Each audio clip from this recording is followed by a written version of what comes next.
Hello, everyone, and welcome to another episode of In Case You Didn't Know, Settlement Survival. In this episode, I'll show you how I began new settlements and how you can stabilize your settlers' needs like food, happiness, and health in just the very first years of development. I'll start by briefly showing you some quick pre-steps before starting a settlement, like finding a good map seed and planning a rough layout. Then, I'll show you step by step the first buildings I construct to get your settlement going. Micromanagement is a huge part of the early game, and I'll go over all of the small things you need to handle as your settlement develops. By the end of the guide, the settlement will be pretty stabilized with most things handled, like food and herbs, giving you the creative freedom to develop your settlement in your own direction. By no means do I claim this is the most effective strategy to start a settlement, just my personal way that's been working for me. So let's get started. To demonstrate this guide, I'll be playing on extreme difficulty, so everything I show can be applied on all difficulties. Finding a map seed that I like is my first step. I look for aesthetically pleasing maps, but also functional maps with bodies of water near mountains and open land for development. If you aren't satisfied with a map, you can easily re-roll a new one by returning to the main menu and clicking on the dice next to the seed number. Once you find a map that you like, the next step is to focus on the map's resource points. That would be the fertile soil, grassland, fishing, plant seeds, and animal cub points. These resource points are not tied to the map seed and can actually be re-rolled with the same method as mentioned earlier. Just keep the same seed number when starting a new map. I actually don't worry about using those points, but rather focus my settlement's layout based around logistics, with the exception for plant seeds and animal points. I try to keep re-rolling the same map until I get both a plant seed and animal cub point near where I want to place the marketplace. That way, I can start with a guaranteed plant seed and animal cub nearby. Once you put down your marketplace, I suggest immediately pausing the game so you can begin planning the overall layout of your settlement. You can place buildings and pause construction so you can use the silhouette to plan your layout. If you recall from the previous video about logistics and supply chains, the marketplace tends to be the center of your early settlement, so let's keep our homes and production close by to reduce walking distances. Think about where your houses are going to be and where you are going to place your farms, storages, and production buildings. This is setting up the foundation for your logistics, and keeping this organized will improve your overall production efficiency throughout your playthrough. Once you have your general layout plan, we can resume the game and start constructing the first buildings. The very first thing you're going to want to build are some houses. The starting winters can be cold enough to immediately freeze your settlers. 2 homes next to the marketplace should be enough. Build these homes as fast as possible to avoid people freezing. Let's increase the amount of builders to 6 to speed up construction. While those builders do their job, let's make the rest of the laborers gather some resources, including the plant seed nearby. Once the houses get built, let's reduce the number of builders from 6 down to 2. From here on, we'll just have 2 builders to construct our buildings, giving us more laborers for other jobs. You'll be surprised with how soon a settler can fracture or sprain an ankle, so let's build a clinic next. If a settler gets injured, their work efficiency will drop because injured settlers move much slower. And worst of all, that movement penalty makes them highly vulnerable to freezing to death if caught in the cold, so it's best to avoid this as soon as possible. Once the clinic is built, you can close the building by clicking the switch on the top left corner. That way, you get back the doctor that would have worked there. Since we don't have any injured settlers yet, a doctor is not required. As March approaches, so does the planting season. So let's get our first field set up so we can start planting crops as early as possible and avoid crop failure when winter arrives. I strongly recommend using standard fields in the beginning. Because of their smaller size, you only need 2 to 3 farmers to get a full harvest, so let's plant our vegetable right away. One standard field is enough to feed your initial settlers, but will add more as their population grows. And don't forget about logistics. Let's place a storage near your farms so farmers can drop off items and quickly return to the farm to harvest more crops. Now, let's give the rest of the settlers a home. Homeless settlers take significantly longer to regain their strength, leading to slower production. Building an apartment is an amazing way to house all of your first settlers at once by placing most of them under one building. Just remember that settlers cannot have kids while living in an apartment, so build more houses as demand increases so your settlers can move out and start their own families. Next, let's build a chopping house to produce fuel and prepare for the upcoming winter, along with a well to get some water. As we are constructing new buildings, you'll notice I have my laborers constantly gathering resources. Not only is this for collecting resources to be used for construction, but also as your main source of gathering herbs. Don't leave your laborers doing nothing. Always have them gathering resources to provide for your growing settlement. Every so often, you'll see these yellow notifications on your feed. They usually give you a choice to make, which will either reward you with items or buffs, or slightly punish you if you're unlucky. The items you get from these events can be very useful. This event rewarded me with lots of alpaca wool, which I'll use to make rough clothes. This event that occurred gave me lots of fruit candy, which is a highly valuable item.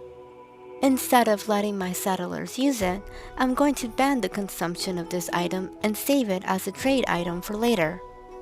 You can ban an item from being consumed by opening the statistics window, then opening the stock management tab, find the item, and click on the switch to ban.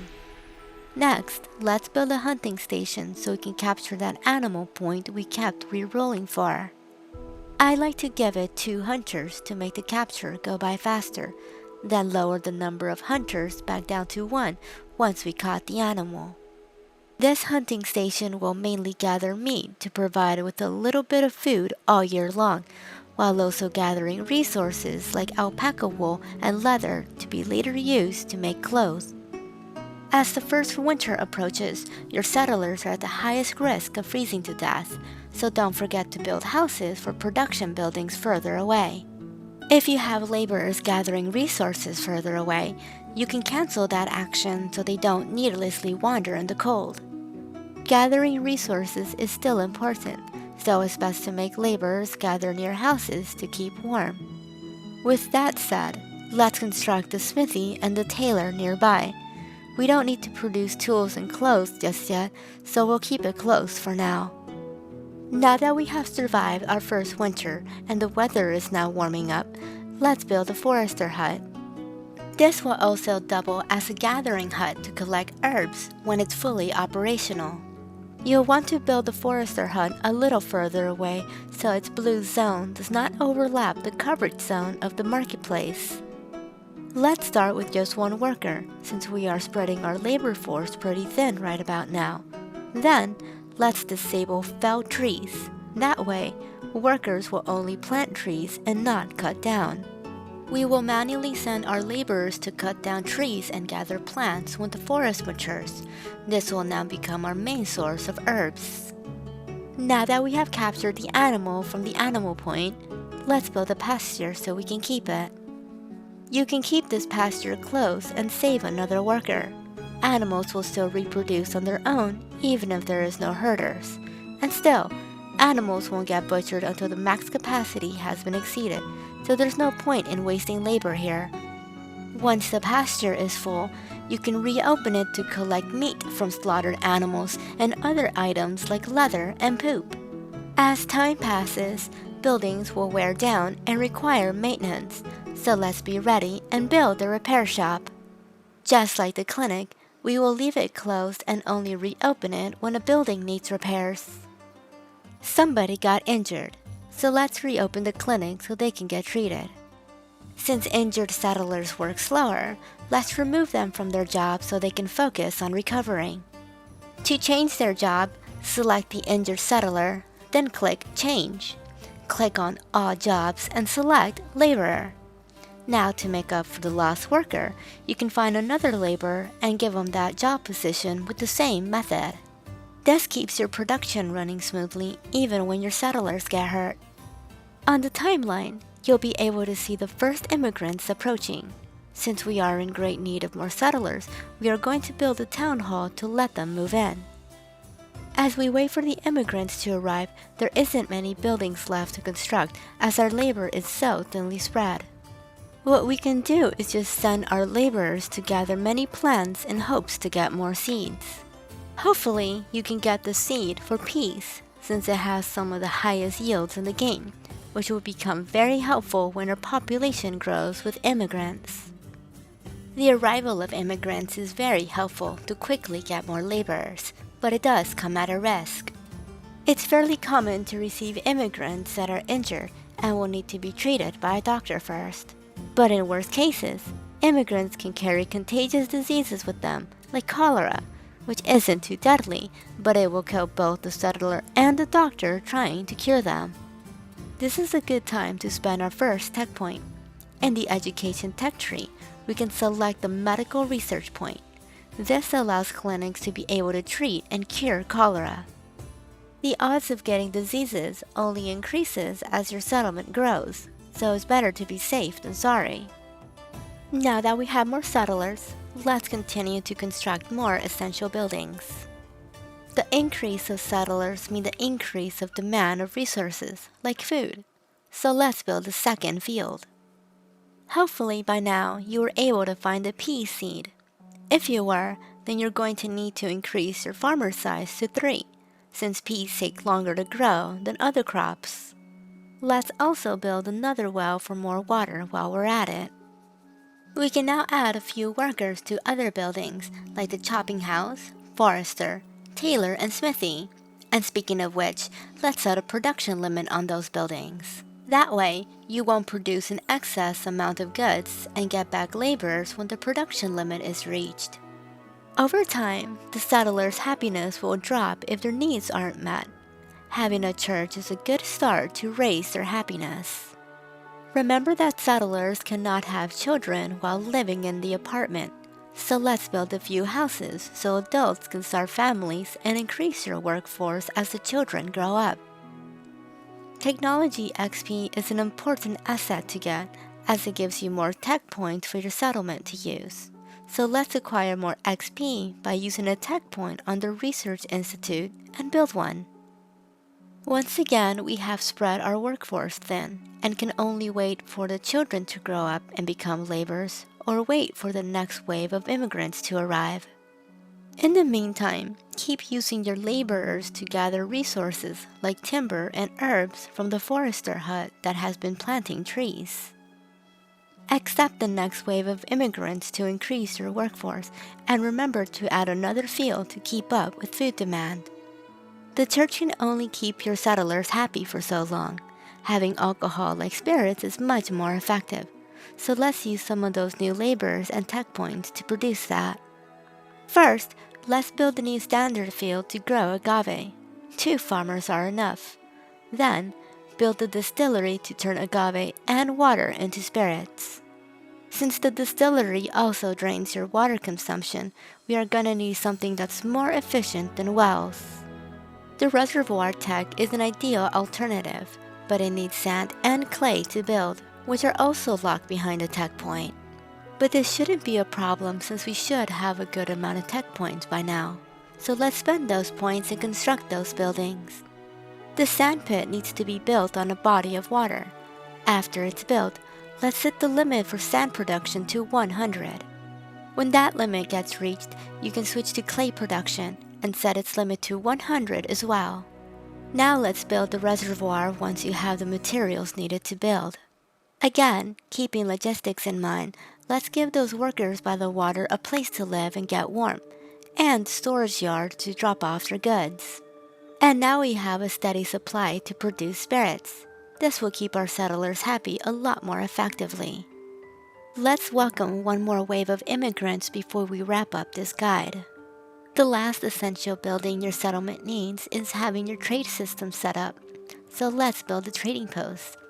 Trading allows your settlement to trade goods with other factions for either more goods or silver coins to spend. When you open the trading post, you'll see a button labeled Form a Caravan. From here, you can select what goods you want to send out and which goods to trade for. This is a perfect time to sell those fruit candies we got from the event earlier. What makes setting up trade so essential is that it allows you to buy goods that you don't have, because you either lack the tech or the resources to produce it. The most important item I buy for my settlers are bandages. These are really cheap and are used by your clinics to heal your settlers significantly faster. You can also buy goods that you're running low of, like herbs or wool. Selling items earned from events is very effective, but other good starting trade items are clay and iron. And this is just the basics of trading, as it can get pretty complex. I'll cover trading in more details on a future video. At this point, you pretty much have your basic needs covered: a steady supply of food, herbs, and alcohol to keep your settlers happy and healthy. As you get more settlers, use them to fill out jobs that were previously handled manually, like a doctor and repair person. That way, you slowly eliminate the micromanagement aspect of the beginning and start to shift your attention to your settlement as a whole. For example, you can build a gathering hut and use that to automatically gather plants and herbs instead of constantly gathering them yourself. You can also use tech points to help you do the jobs that were done manually, like unlock the nursery and forest farms to automatically grow your own herbs and trees. With your settlers handling your basic needs, you can now freely focus more on the overall development of your settlement. A few directions you might want to go is to focus on basic logistic upgrades like warehouses and transfer stations. Or maybe start producing simple foods like salted meat with the curing workshop tech. From here is where you begin to explore your own direction for your settlement's development and expand on fulfilling your settlers' needs, making settlement survival truly your own unique experience. And that's the end of the video. I hope I was able to show you how to stabilize your settlers' needs in the first years of your settlement. If you still have questions regarding this topic, feel free to ask in the comments. Or you can join our new Discord server where you can ask my partner Astrid and I directly and have discussions about other topics in settlement survival. Link to our Discord will be down below. We still have plenty of more videos planned to make, so subscribe to not miss out. Anyways, good luck on your settlements, and we hope to see you on the next video.